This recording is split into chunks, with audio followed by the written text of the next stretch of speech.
কেউ কোনো খেয়াল দেয় না আমাকে দিকে। ভোটের সময় খালি আমাকে পিছনে ঘুর করে, তারপর আর কোনো খোঁজ খবর নাই না। বঙ্গোপসাগরের সৃষ্ট নিম্নচাপের প্রভাবে ঝালকাঠিতে টানা ভারী বর্ষণে জনজীবন অচল হয়ে পড়েছে। রাজাপুর শহর ও আশপাশের গ্রামীণ জনপদে জলাবদ্ধতা দেখা দিয়েছে। বিশেষ করে সুগন্ধা ও বিষখালী নদীর পানি স্বাভাবিকের তুলনায় 4 থেকে 6 ফুট বৃদ্ধি পাওয়ায় তীরবর্তী এলাকায় প্রবেশ করেছে নদীর পানি। প্লাবিত হয়েছে নিচু এলাকা ও বিস্তীর্ণ কৃষি জমি। অতিরিক্ত পানির চাপে সবচেয়ে বেশি ক্ষতির মুখে পড়েছে রাজাপুর উপজেলার বাদুরতলা এলাকা। এখন কি করবো, মিস্ত্রি লইয়া খুলতে আসি, খুব অসহায়ের ভিতরে আছি।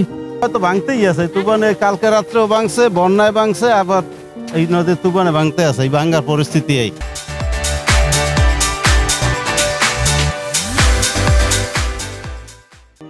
এখানে বিষখালী নদীর পাশে কোনো বেড়িবাঁধ না থাকায় নদী ভাঙন শুরু হয়েছে। এতে বাদুরতলা বাজার সংলগ্ন বেশ কয়েকটি বসতবাড়ি ও দোকানপাট নদীতে সম্পূর্ণ ও আংশিকভাবে বিলীন হয়েছে। স্থানীয়রা জানান, ভাঙনের তীব্রতা এতটাই বেশি যে প্রতি মুহূর্তে নতুন নতুন ঘর নদীতে ধসে পড়ছে। নদীর ভাঙনের মুখে থাকা ঘরবাড়ির মানুষজন আতঙ্কের মধ্যে দিন কাটাচ্ছে।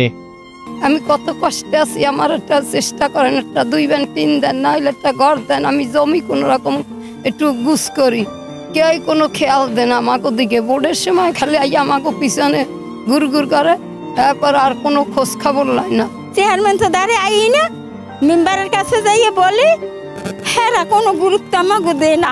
এখন আমাকে জামনে লয়, আর তো চলতে পারি না বাবু। এখন আর কুমড়ে জোর নাই, অপারেশনের পর বাড়ি ঘর আসে লঞ্চ ঘাট, হ্যাঁ নদীতে চলে গেছে আরো 30 বছর আগে। এ খালি হাতের উপরেই বাবু আছি।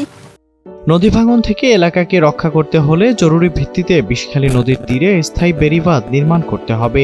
নয়তো প্রতি বছর এমন দুর্যোগে ঘরবাড়ি, ফসল, জীবন জীবিকা হারিয়ে পথে বসতে হবে সাধারণ মানুষকে।